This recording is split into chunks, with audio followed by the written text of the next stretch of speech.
बिस्मिल्लाहिर्रहमानिर्रहीम। अस्सलाम वालेकुम। पाकिस्तान के अंदर बदकिस्मती से हुकूमत और सियासत बड़ी बख्तरगाहें बन गई हैं दानिश की, इंटेलेक्चुअल ऑनेस्टी की। और जो कोई सियासत में होता है तो उसकी बहुत सारी मजबूरियां होती हैं, पार्टी डिसिप्लिन की मजबूरियां होती हैं, वो खुलकर अपनी राय का इजहार नहीं कर सकता। और फिर जब हुकूमत साथ मिल जाती है तो वो मजबूरियां और भी बढ़ जाती हैं। और अगर कमर ज़मान कायरा जैसे इंटेलेक्चुअल और जेनवन सियासी वर्कर्स भी हों तो उस वक़्त ज़ाहिरी बात है कि वह कायदे ज़ाब्ते के पाबंद होते हैं। हम हमेशा कायरा साहब जैसे लोगों से उस सिलसिले में रहनुमाई हासिल किया करते थे, लेकिन इस वक्त चूँकि पिछले साल 1.5 साल के दौरान वो हुकूमत के कैदी भी बन गए थे तो हमने इसलिए उनको ज़हमत नहीं दी।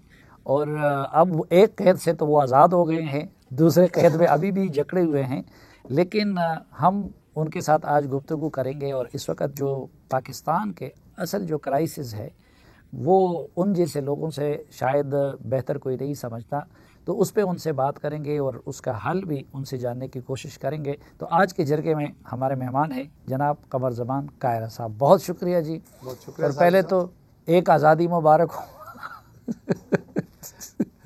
आप लफ्ज़ों से खेलते हैं और लफ्ज़ आपके सामने हाथ बांधे होते हैं। बिल्कुल नहीं तो क्या ये हकीकत नहीं है कि पाकिस्तान में वजीर बनने के बाद जो है कदगने तो आ जाती है, कदगने बहुत आ चीज़ें जाती जो हम अदरवाइज कह सकते हैं जब आप हुकूमत में बैठे होते हैं। हाँ एक आपका इंफॉर्मेशन का मसला होता है, दूसरा ये है कि खाली क्रिटिसिज्म करना आसान होता है। हाँ जब आपने कोई काम नहीं कर सकना या बदरजा उतम नहीं कर सकना, उसकी वजूहात होती है, तो उसको आपको डिफेंड करना होता है। आप ये सिर्फ तनकीद तो नहीं कर सकते ना, गवर्नमेंट ने फलां काम नहीं किया, ये आप कहेंगे। गवर्नमेंट ने वो काम क्यों नहीं किया ये मैं कहूँगा। हाँ। तो ये थोड़ा मुश्किल काम होता है, इसलिए बहुत सारी चीज़ें। लेकिन मेरे एक जहन में बड़ा सवाल आता था हमेशा कि ये जो असम्बली थी, ये तो मैं भी कहता था कि जाली थी, इलेक्शन फ्रॉड था, बिलावल साहब भी कहते थे, आपके साथ जो कुछ हुआ वो भी हम सबके सामने हैं। अगर इलेक्शन होता और सिलेक्शन ना होता तो शायद आप ना हारते। तो इसलिए उन्होंने सिलेक्टेड का लफ्ज़ भी पहली मरतबा उन्होंने इस्तेमाल किया था। तो ये फिर आप लोगों ने दवाम क्यों दिया? और जब आप दवाम देख हुकूमत बना रहे थे और उसमें बैठ रहे थे तो कुछ आप लोगों को ज़मीर ने मलामत नहीं किया? ये तो खैर ज़रा सख्त लफ्ज़ है। हाँ, लेकिन ये बात बहरहाल दुरुस्त है कि एक बोझ था कि जिस चीज़ की हम मुखालफत करते रहे और हम ये कहते रहे कि ये जाली है सारा कुछ और मैनेज्ड है, तो क्यों उस पर बैठ रहे हैं। और दूसरा ये है कि एक हमारा मुखालिफ है और वो अपने वज़न से गिर रहा है। जनरल अजम्पशन थी ना, आप भी रोज़ कहते थे, हम भी कहते थे बैठ के बातें कि वो अपने रोज़ ज़ोर से गिर रहा है, अपने वज़न से गिर रहा है, अवाम से दूर हो रहे हैं। तो अगर वो 1.5 साल और चल जाता, सवा साल ही बाकी था, सवा साल और चल जाता तो वो अपनी खुदकुशी खुद ही कर चुका होता, सियासी खुदकुशी। लेकिन इस पर 10 प्रोग्राम हो चुके, आप कितने आर्टिकल लिख चुके, कितने प्रोग्राम कर चुके, क्यों हुआ? खान साहब ने जो हालात पैदा कर दिए थे मुल्क के लिए, अगर आप संजीदगी से ये देखें कि गवर्नमेंट या उस वक्त की जो अपोजिशन थी, आज जो प्रीवियस गवर्नमेंट थी, इसके पास क्या ऑप्शंस थे? खान साहब ने पाकिस्तान को सफारती सतह पे तनहा कर दिया था।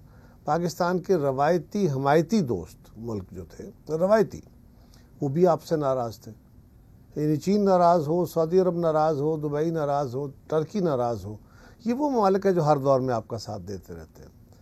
आप आलमी ताकतों से बिला वजह, और इस वक्त एक सिंगल ताकत के तौर पे एक बदमस्त हाथी, आप उससे नाराज़गी का मूल मुफ्त में, अगर कोई वजह हो तो बिल्कुल हक है। फिर जो यूरोपियन यूनियन, जहाँ आपके मेजॉरिटी में लोग बैठे हैं, वो आपसे नाराज़ हों। अगर आपकी जहाँ ट्रेड सबसे ज़्यादा होनी है, जहाँ से आपको मदद मिलनी है, हम तो हर दौर में कर्ज लेने वाले हैं, तो ऐसी सूरत हाल अगर आप क्रिएट कर देते हैं तो बज़ाहिर ये नज़र आ रहा था कि एक तरफ तो वो मसला है, दूसरी तरफ अफवाज पाकिस्तान की क़यादत के लिए खान साहब जिस तरह के फ़ैसले करने जा रहे थे, अगर उनको मौका मिलता और वो अपने फ़ैसले इम्प्लीमेंट कर पाते, इदारे के अंदर भी एक बहुत खौफनाक किस्म का प्रॉब्लम आता, मुल्क के अंदर भी एक और वो उसकी तफसील में जाने की ज़रूरत नहीं, सारा मुल्क जानता है, आप भी जानते हैं, मुझसे बहुत बेहतर जानते हैं। ये एक मामले में थोड़ा सा मैं तफसील जानना चाहूँगा, क्योंकि अब उसको फिर ताज़ा कर दिया गया है साइपर का। आपने भी इशारा किया कि उससे यूरोप भी नाराज़ था, फ़लाँ भी नाराज़ था, फ़लाँ भी नाराज़ था, और सबसे ज़्यादा तजारत तो अमेरिका के साथ है, यानी इट मीन्स कि अमेरिका भी उनसे नाराज़ था। तो फिर उनका ये बयानिया दुरुस्त नहीं है कि उनकी हुकूमत अमेरिका के दबाव पे या उसके ईमा पे गिराई गई। देखिए, अगर एक बंदा अपनी सफाई देना चाहे और वो झूठ का सहारा लेना चाहे तो कई सहारे ले सकता है। साइफर भी उसी की एक किस्म है।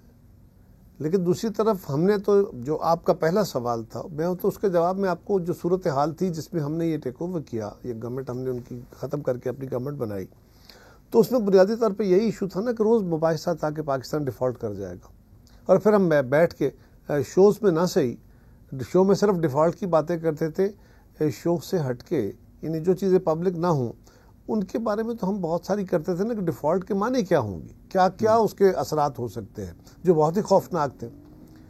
इसी तरह अगर इलेक्शन कमीशन को खान साहब उसके ऊपर पल पड़े थे, अगर उसको भी हटा के और अपनी मर्ज़ी के लोग बिठा देते, अपनी मर्ज़ी का इलेक्टोरल प्रोसेस देते, तो पाकिस्तान हमारी दानिश में फाशिज़म की एक बहुत खौफनाक मिसाल बनता, और जो हमारी सालमियत के लिए बहुत बड़ा ख़तरे का बायस है।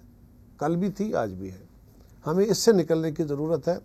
जहाँ तक ये सवाल, लेकिन उसके बरक्स आप लोगों ने फाशिज़म का रास्ता हमवार नहीं किया। इस वक्त जितने पीटीआई के लोग जेलों में हैं, जिस तरह उनको इजाज़त नहीं दी जा रही है, जो सब कुछ हो रहा है, तो वो तो उल्टा ये कह रहे कि आप इस मखलूत हुकूमत के दौर में फाशिज़म की तरफ हम गए हैं। उनका हक यही है, वो मुखालिफ को यही कहेंगे। अपने आप को, मैं अपनी गलतियों का इकरार तो नहीं करूँगा, ना अपनी गलतियों का एनालिसिस भी नहीं करूँगा ये प्रोग्राम में बैठ के, मैं उनका दिफा करूँगा। तो उनका हक है, वो करें, हम उसको उसकी वजाहत करेंगे। लेकिन एक बात ज़रूरी है, खान साहब का जो तर्ज सियासत, तर्ज फ़िक्र था, वो आपके सामने है। आज इस वक्त जो हालत हुई है उसमें भी उनका कितना बड़ा रोल है। आप साफ़ी साहब समझते हैं ना, पाकिस्तान एक कॉलोनियल मुल्क था, आज़ाद हुआ, यहाँ कॉलोनियल लेगेसी थी, माइंड सेट था, इदारों का भी था, और हमारी सिक्योरिटी इस्टेब्लिशमेंट जो है, इनका माइंड सेट पूरे बरसीर में पाकिस्तान बनने से पहले हाकमाना था। ये ठीक बात है कि उस वक्त ज़रा जबर नहीं, बल्कि उसको जो तो कानून था या इम्प्लीमेंटेशन का तरीक़ाकार था वो और था। आज़ादी के बाद हमारे लिए तो बहुत बड़ा मसला आया जी। वो आप इदारे के जहन से, अफराद के जहन से, समाज के जहन से जो हाकमाना रवैये हैं, उनको निकालते हुए वक्त लगता है। आप पश्तूनों में भी होंगे, हमारे यहाँ जो नंबरदार या ज़ैलदार या मुख्तलिफ ज़मींदारों के टाइटल होते थे ना, जो अंग्रेज़ दौर में दिए गए थे, वो अंग्रेज़ चला गया, वो पाकिस्तान आज़ाद हो गया, 75 साल हो गए, अभी तक उनके नस्लों के अंदर से हम वो नंबरदारी या वो ज़ैलदारी नहीं निकाल सके, नवाबी नहीं निकाल सके।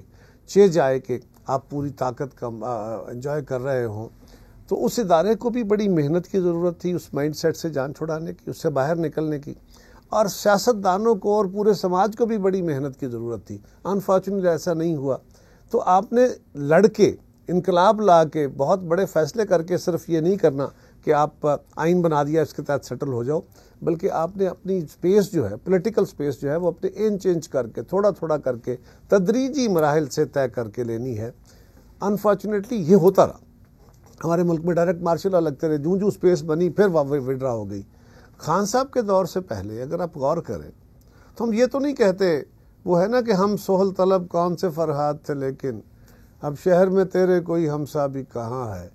थोड़ा थोड़ा करके तदब्बर के साथ, हिम्मत के साथ, अपनी भी इंसानी कमज़ोरियाँ साथ है ना, सब कुछ है पूरे निज़ाम का, तो हमने जगह ली ग्रेजुअली, और इदारे ने भी जगह दी, अदलिया को भी कुछ ना कुछ स्पेस देनी पड़ी, उनको पड़ी। लेकिन ये अब प्रॉब्लम, आखिरी जुमला सिर्फ ये है, अब प्रॉब्लम यह है कि खान साहब ने जो एक बसात बिछाई अपनी नालायकियों, अपनी कमज़ोरियों को, अपनी गिरती हुई साख और सियासत को बचाने के लिए, उसने ऐसा एक अजाब खड़ा कर दिया कि वो जो स्पेस मिली थी वो स्पेस गई। अब फिर अगर जीरो से, अव्वल तो जीरो से भी माइनस में चले गए और दोबारा स्ट्रगल है, फिर जीरो पे खड़े होकर। नहीं, यही मैं जानना चाह रहा था कि उनके दौर में जो स्पेस मिली हुई थी तो वो खो गए थे, लेकिन आप लोगों के दौर में सियासतदानों ने, मीडिया ने, सिविल सोसाइटी ने वो स्पेस अपना मज़ीद नहीं खो दिया और इस्टेब्लिशमेंट ने मज़ीद स्पेस ऑक्युपाई नहीं कर ली? साफी साहब, मैंने पहले भी अर्ज़ किया ना कि मैं जब हम हमेशा आपस में गुफ्तगू करते हैं ना, तो आपको याद होगा, बल्कि आपके प्रोग्रामों में भी कहीं मैंने अर्ज़ किया था कि जब आर्मी चीफ ने ये बात कही कि हमारा सियासत से कोई ताल्लुक़ नहीं है, हम इससे अलग रहना चाहते हैं, तो इस पर बड़ा मुबाहिसे हुए, सवाल उठे। तो मैं हमेशा कहता था और आज भी कहूँगा कि हमें इस सोच को, फ़ौजी क़यादत की सोच को सपोर्ट करना चाहिए। ये आसान काम नहीं है आर्मी चीफ के लिए, इस वक्त फ़ौजी क़यादत के लिए, उनके हायरार्की के लिए भी आसान काम नहीं है। इदारे के अंदर से ये ट्रेंड, ये रवैया ख़त्म करना या इसको ग्रेजुअली बैक बर्नर पर डालना, बहुत सारे प्रेशर्स होते हैं। जो काम 9 मई को हुआ, उसके बाद क़यादत के पास कोई रास्ते और नहीं रह जाते except to take this stiff measures. ये बदकिस्मती है हमारी सियासी क़यादत की भी, हमारे मुल्क की भी और फ़ौज की। ये किसी के लिए बेहतर नहीं है। सी ब्रेक और वापस आते हैं तो खैरा साहब के साथ मज़ीद मौज़ूआत पे बात होगी।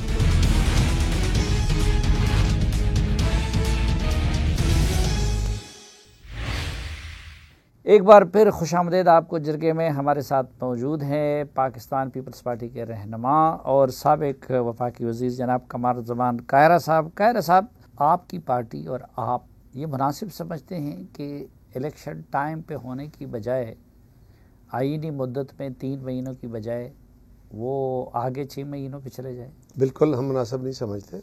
हमारा पहले दिन से ये मुतालबा था कि इलेक्शन टाइम पे होने चाहिए, लेकिन साफ़ी साहब एक वही ना, ऑब्जेक्टिव कंडीशंस को देखना पड़ेगा। क्या हुआ, क्या हमारी कोई बदनीति थी उसमें? एक सवाल ये है कि ये हुकूमत के इत्तेहादियों ने ये जो काउंसिल ऑफ कॉमन इंटरेस्ट में बैठ के जो मरदमशुमारी थी उसको रेटिफाई कर दिया या उसको नोटिफाई कर दिया, अप्रूव कर दिया, ये बदनीति पे हुआ है ऐन वक्त पे आके। दूसरी तरफ इसका जवाब ये भी है कि ये कौमी जिम्मेदारी थी। पिछली हुकूमत इमरान खान साहब की जब बनी 18 में, तो 17 में जो मरदमशुमारी हुई थी, 18 से पहले उस पर बाकायदा कानून साजी हुई। वो हमारी जो इकनिक में या CCI में ये फैसला हुआ था, क्योंकि वो 2017 की मरदमशुमारी एक्सेप्टेबल नहीं थी।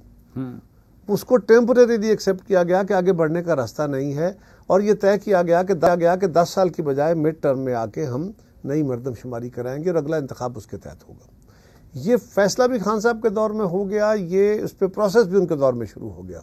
ये डिजिटल मरदमशुमारी का जो प्रोक्योरमेंट थी, प्लानिंग थी, उनके दौर में फाइनल हुई।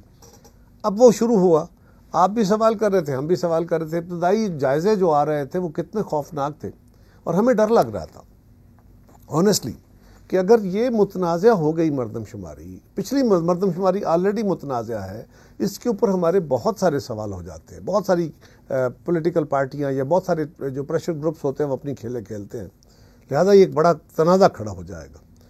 अब जब ये फैसला हो गया कि जी मरदमशुमारी हो गई है, डिले होते होते इस दिन तक आ गई, और जब वहाँ मीटिंग में पहुँचते हैं और वहाँ आपके सामने जो फाइनल फिगर आता है वहीं आया, उससे पहले नहीं था, आपके पास भी नहीं था। वो फिगर आया तो उससे जो तमाम सूबों के तहफ़्फ़ुज़ात थे वो एड्रेस हुए। अगर कहीं कमी हुई तो उसको भी एड्रेस किया गया कि जिस सवालों के जवाब दिए गए, मुतमईन किया गया कि ये क्यों हुआ। अगर कहीं बढ़ोतरी हुई तो उसका भी एड्रेस किया गया, और अल्टीमेटली कई घंटों की इस मुशक्क़त या इस काविश के बाद सब लोग इस पर मुतमईन हो गए कि जी ये फैसला दुरुस्त है, और इसको नोटिफाई कर दिया गया। ठीक, अब एक रास्ता ये था कि पिछली मरदमशुमारी पे करते, पिछली ऑलरेडी मुतनाज़ा थी, और ये तय था कि अगला इंतखाब नई मरदमशुमारी के तहत हो। अब हुआ ये, नॉर्मली क्या होना चाहिए था कि अगर मरदमशुमारी का ये अमल इमरान खान साहब के दौर में शुरू हो जाता तो फिर ये कंक्लूड हो जाता इस साल के आगाज़ में, और इलेक्शन आके होना था अक्टूबर-नवंबर में, तो उससे पहले मरदमशुमारी के बाद हल्का बंदियों का प्रोसेस भी मुकम्मल हो गया होता। ये कौमी जिम्मेदारी थी कि जिस पे सारी कौम के या जो रेलेवेंट लोग हैं उनके जब इत्तेफाक राय हो गया, तो इस इत्तेफाक राय को ज़ाया ना करो, इस लम्हे को ज़ाया ना करो, वरना ये कल इत्तेफाक राय ना हुआ तो बहुत बड़ा नुकसान हो जाएगा। तो आपने प्रीएम्प्ट भी करना होता है हो गया। अब मसला ये था कि जी 2 आइन के तकाजे हैं, ये भी आइन का तकाजा है कि 90 दिन में इंतखाब हो, और ये भी आइन का तकाजा है कि मरदमशुमारी नोटिफाई हो गई है तो हल्का बंदियाँ करा लो, और ये पहले तय भी है प्रीवियसली। तो अब आपके पास क्या ऑप्शन है? आपके पास ऑप्शन ये है कि ये दोनों आइनी जो जो जो कज़िये हैं इनको पूरा करना है। तो जो अमल मरदमशुमारी के बाद हल्का बंदियों का है, अब इलेक्शन कमीशन का काम आ जाता है। इलेक्शन कमीशन को, मेरी नज़र में इलेक्शन कमीशन को ये चाहिए कि वो 4 महीने का जो अमल होता है हल्का बंदियों का, उसको 3 महीने में करने की कोशिश करें, थोड़ा सा शॉर्टन कर लें, 3 महीने में वो मुकम्मल हो, और साथ ही साथ पैरेलल इलेक्शन की तैयारियां जारी रहें। और जब वो नोटिफाई होते हैं हल्के, तो फिर 1.25 महीना 1.5 महीना यानी 45 दिन या 50 दिन का जो इलेक्शन शेड्यूल होता है वो दे के आप मिनिमम टाइम गेन करें, मिनिमम। तो इस हिसाब से फिर किस महीने में इलेक्शन हो सकते हैं?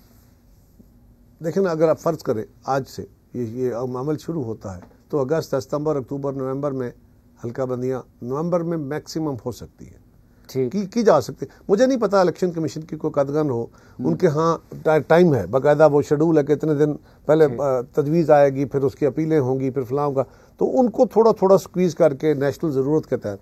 दूसरा, अगर 50 दिन में इंतखाब होना है तो ये तकरीबन जनवरी फरवरी में, उससे पहले भी हो सकता है, दिसंबर में भी हो सकता है। ये आखिरी वक्त में जिस तरीके से बिलों की फैक्ट्री बन गई ये पार्लियामेंट, और जाहिर बात है आपके काबीना से आ रहे थे, तो पीपल्स पार्टी जैसी और जमात को कोई नदामत नहीं है इस पे? सब एक नदामत का है ना, ये एक और मैं फिर कहूँगा ना, ये तल्ख पहलू है। दूसरा सवाल ये है कि हम बहुत सारा काम आप कर रहे होते हैं, आपके यहाँ भी होता है, हमारे यहाँ नज़म नहीं है। हमारे यहाँ जो ओवरऑल स्ट्रक्चर के अंदर ना हमारे टाइम कैलकुलेशन नहीं है, टाइम मैनेजमेंट हमारा एक सीरियस इशू है आज भी आपके सरकारी इदारों में, आपके प्राइवेट इदारों में।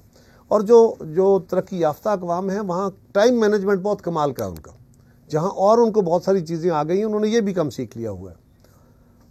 वहाँ अब होता यह है कि गवर्नमेंट के दिन आखिरी आ रहे हैं, आपके ऊपर दबाव आना शुरू हो जाता है, हलकों के अंदर से भी लोग आपके सर पे आके बैठ जाते हैं कि मेरा ये जल्दी काम करा लो, गवर्नमेंट जाने वाली है, फलां होने वाला है, आपके पास रश पड़ता चला जाता है। हुकूमत के पास पहले से पेंडेंसी चली आ रही होती है, वजारतों में, सेक्रेटरियों के पास, वजीरों के दफ्तरों में, वज़ीर आज़म के दफ्तर में। आपने साहब वज़ीर आज़म की कई मिसालें नहीं सुनाई कि कमरे भरे होते थे और ट्रक भर के या गाड़ियाँ भर के जाती थी फाइलें ताकि जल्दी जल्दी निकाली। तो ये जो पेंडेंसी होती है ये निकालनी तो है, इस पेंडेंसी को नहीं होना चाहिए, ये टाइमली होना चाहिए, और कानून उसी तरह बनना चाहिए जिस तरह आइन में लिखा गया है। अगर हर काम टाइम पे होना चाहिए तो मेरा प्रोड्यूसर फिर कह रहा है कि जी ब्रेक का टाइम गुजर रहे, तो एक ब्रेक और वापस आएंगे तो ज़रा निज़ाम से मुतालिक गुफ्तगू करेंगे।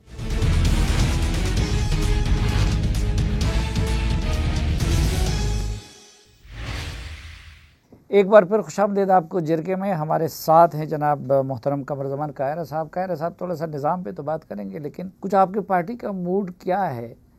मुस्लिम लीग नून के साथ इत्तेहाद होगा जिस तरह हुकूमत में था, या कि नहीं अब आप लोग अलग अलग फोरम पे इलेक्शन लड़ेंगे? मेरे ख्याल इसका भी अब फैसला होने में देनी बाकी है।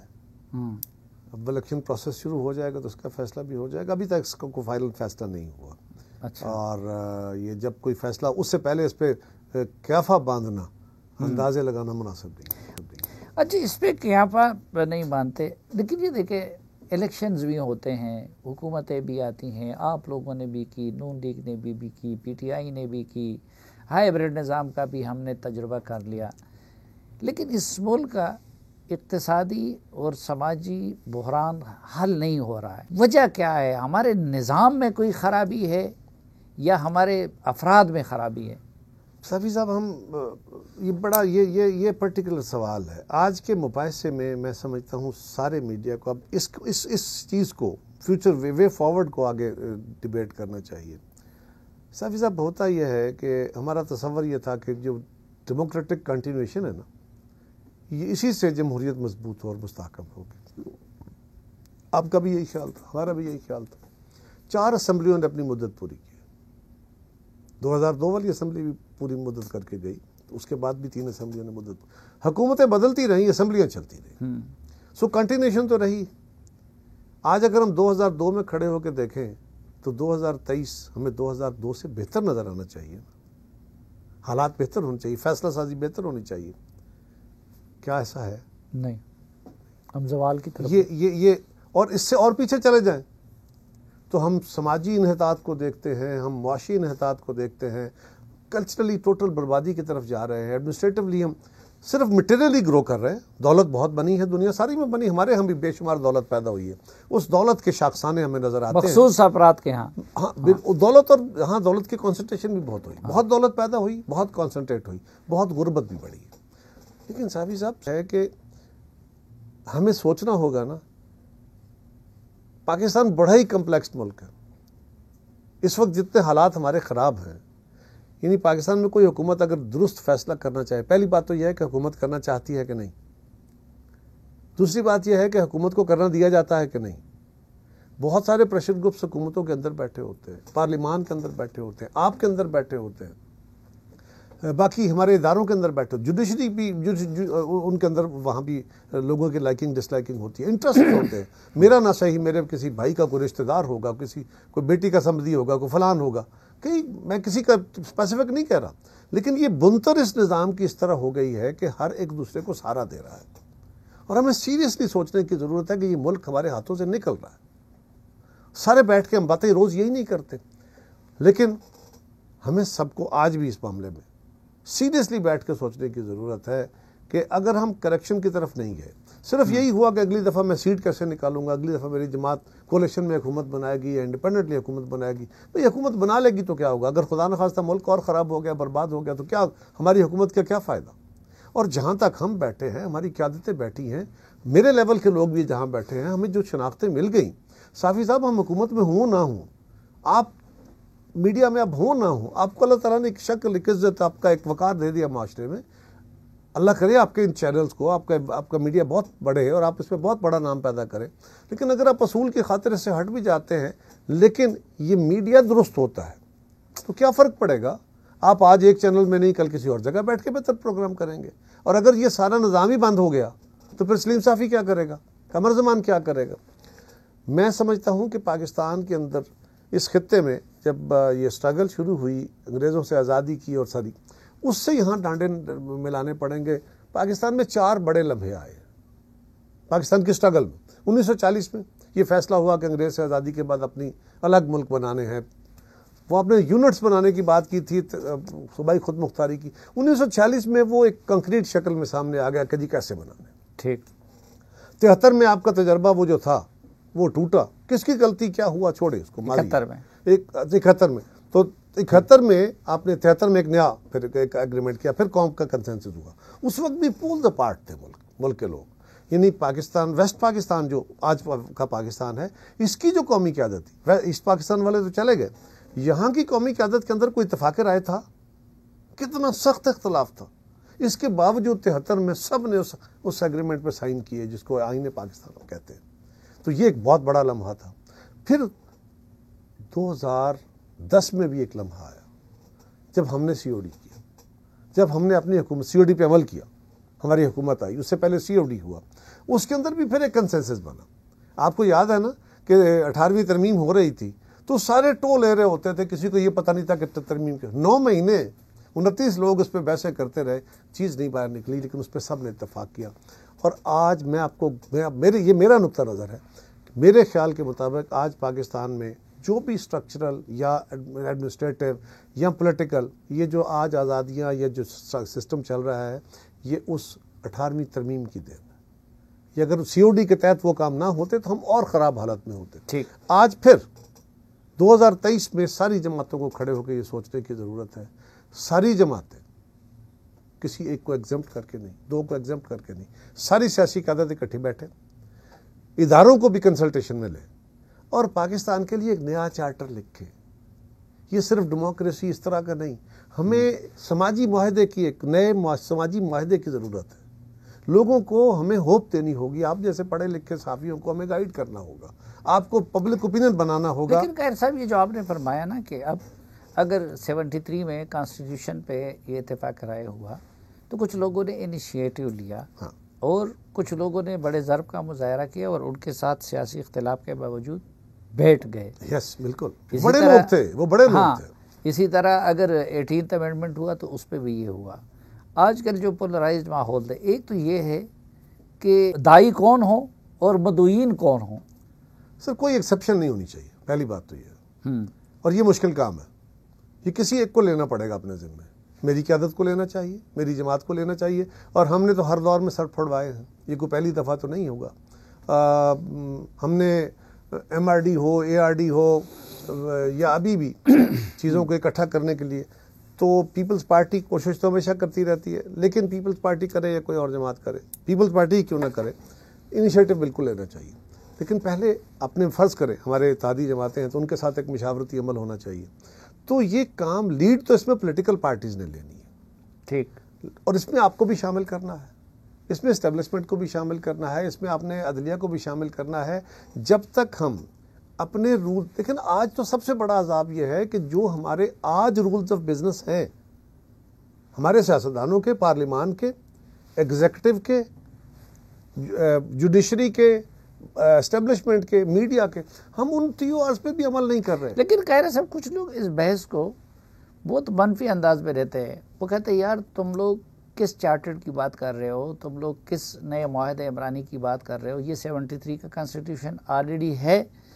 फिर अब आपने जिस तरह कहा कि इस्टेब्लिशमेंट, जुडिशरी, ये अपनी जगह पे एक बहुत बड़े स्टेक होल्डर्स बन गए हैं, लेकिन वो कहते हैं कि नहीं, ये तो दूसरी तरह के इदारे हैं, वो पॉलिटिकल लोगों के साथ क्यों बैठे, ये तो जमहूरियत और कॉन्स्टिट्यूशन की रूह के खिलाफ है। देखिए ना, खिलाफ है, मैं कब कह रहा हूँ ये कि उनको पार्लियामान में आके बैठना चाहिए। आपको फोरम क्रिएट करना पड़ेगा ना, ये वैसा करना पड़ेगा।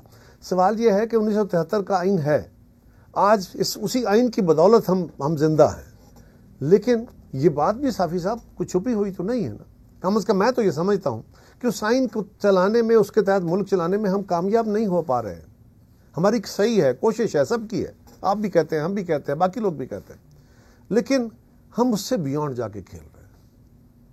हम जो उसके तहत बनने वाले रूल्स ऑफ गेम से उसके तहत भी नहीं चल रहे। तो फिर कहीं किसी जगह तो बैठना पड़ेगा ना, बैठ के कोई ना कोई तो सर जोड़ के बात करनी पड़ेगी कि भाई ये काम नहीं हो।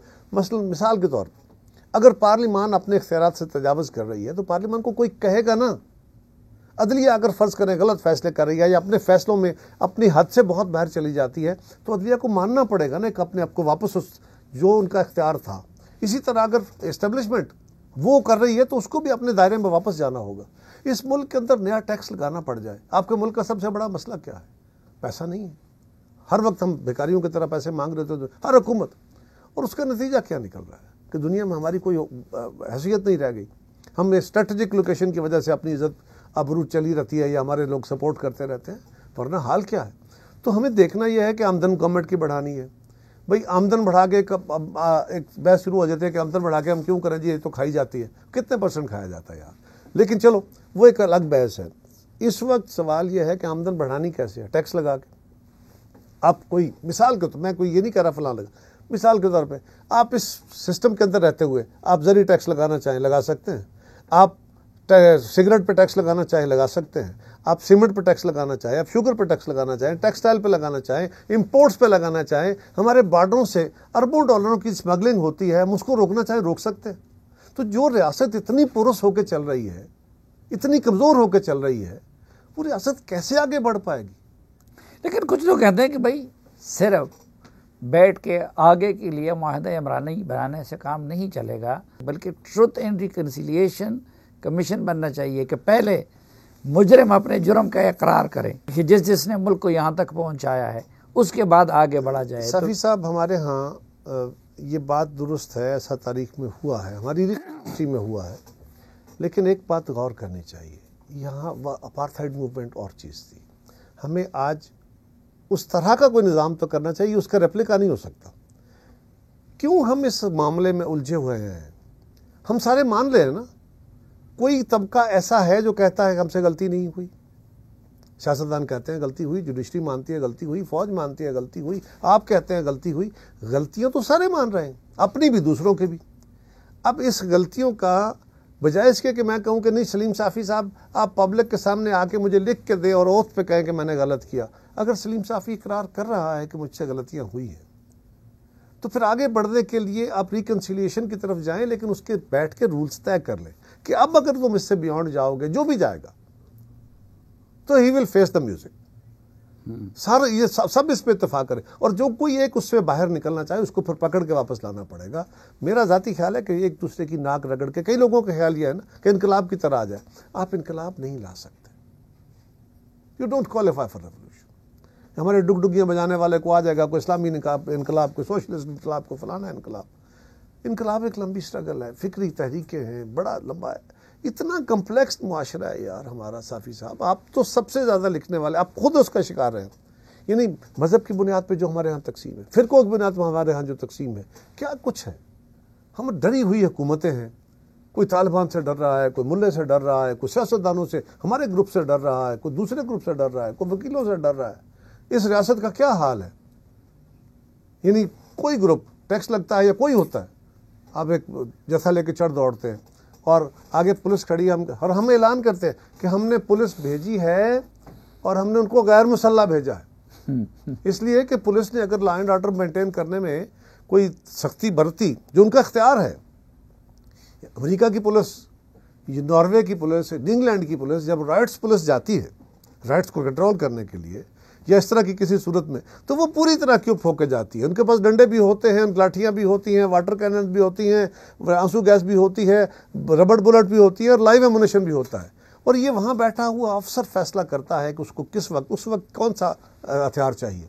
हम डरे हुए लोग होते हैं, एक कुछ वाकया हो गया, मीडिया सलीम साहब ही उठा देगा और हम डर के काम खराब हो जाएगा। इससे बाहर निकलना चाहिए। मसलन मैं अपने मीडिया की मिसाल दे दूँ कि अगर मेरे मुखालिफ के साथ ज्यादती हो रही है और मुझे उससे फायदा हो रहा है तो मैं उस पर खुशियां मनाता हूँ। वो सिर्फ आप में नहीं होता। कौन नहीं है? हाँ, हमारे यहाँ नहीं है। अच्छा, तो आप अगर आपके यहाँ भी यह हैं, सियासतदानों के यहाँ भी, यार जुडिशरी में नहीं है। हाँ, जुडिशरी में किस में नहीं। हाँ, अब तो जुडिशरी सब कुछ है, हर जगह है। तो आपको लगता नहीं है कि ये जो आने वाला इलेक्शन है, इसमें 2018 में जो कुछ पीटीआई के लिए किया गया, तो वो अमल रिवर्स होगा और पीटीआई के साथ वही कुछ होगा जो आप लोगों के साथ और नून लीग के साथ हुआ था, तो ये ठीक होगा? सलीम साफ़ी साहब, अगर ऐसे होगा, हमें ये देखना चाहिए माजी में ये तजर्बे किए गए क्या बेहतर हुए। फ़र्ज़ करें अगर किसी तजर्बे के नतीजे में पीपल्स पार्टी का नुकसान हुआ तो कर लिया होगा, चले मैं कबूल करता हूँ, खैर है, लेकिन उसका फ़ायदा तो हुआ मुल्क को। अगर मुस्लिम लीग से जाती हुई, चले हो गई, हम एक्सेप्ट कर लेते हैं उसको, उसका बेनिफिट तो कौम को मिलना चाहिए। अगर आज ये सूरत हाल है, हमें देखना चाहिए जो माजी में जो मदाखलतें हुई उसने इस सारे स्ट्रक्चर और सिस्टम का नुकसान किया है। अगर हमने अभी भी उसी स्टाइल के तहत इलेक्शन कराना है तो जिस तरह माजी के इलेक्शन एक और ख़राबी, यानी वो शेर है ना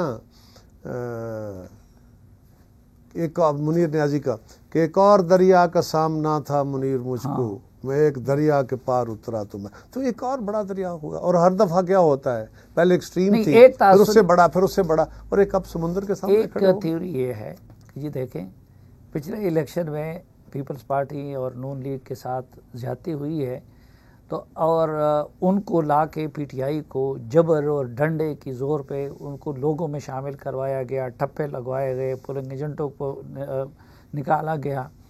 तो अब अदल का तकाजा ये है कि सबको अपनी अपनी जगह पे लाया जाए। इसलिए कुछ लोग ये सोचते हैं कि 2018 के रिवर्स करने लाया से ना जाए, अच्छा, लाया ना जाए, हाँ, उनको अपनी अपनी जगह पे आने दिया। हाँ, तो मैं ये बुनियादी यही सवाल, आप लोग नहीं चाहते इसके बावजूद कि पीटीआई के साथ वो कुछ हो जो 2018 में आप और नून लीग के साथ हुआ है? देखिए, जो हमारे साथ हुआ, पीटीआई के साथ क्या हुआ, पीटीआई ने 9 मई को जो कुछ किया, उन्होंने अपनी भी बर्बादी उतारी है, उन्होंने हमारी भी बर्बादी उतारी है, समाज के ऊपर बहुत बड़ा दबाव, उन्होंने इदारे के लिए भी बेहतर नहीं किया।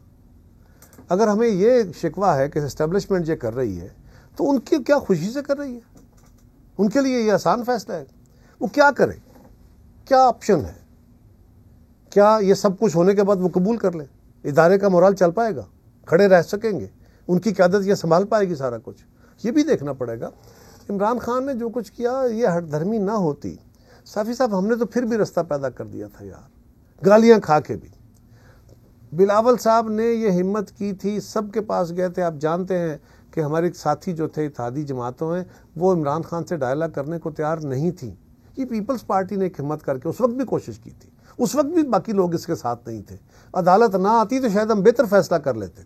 वो तो अदालत ने उस वक्त मज़ाकराती अमल शुरू कराया, मैंने खुद गुजारिश की कि ना करें जी, आप इसमें मुदाखलत ना करें। लेकिन साफ़ी साहब, अगर हमें ये देखना होगा, अगर वो 9 मई के हवाले से जो उनके अपने किए हुए करतूत है उसकी कोई कानूनी सज़ा मिलती है तो वो तो मिले, वो तो अपनी जगह। लेकिन हमें ये जो मैनेज सारा निज़ाम है ना, ये नहीं चलता। इसने अपने रास्ते खुद पैदा करना, इसको चलने दिया। कोई पॉलिटिकल मैनेजमेंट नहीं होनी चाहिए। बहुत शुक्रिया कमरजमान कायरा साहब। नाज़रीन, इस तवक्को के साथ कि पाकिस्तान हकीकी मानों में एक जमहूरी, पुरअमन और इस मुल्क में रहने वाले हर शहरी का यकसा पाकिस्तान बने, आज के जर्गे से इजाज़त चाहता हूँ। अल्लाह हाफ़िज़।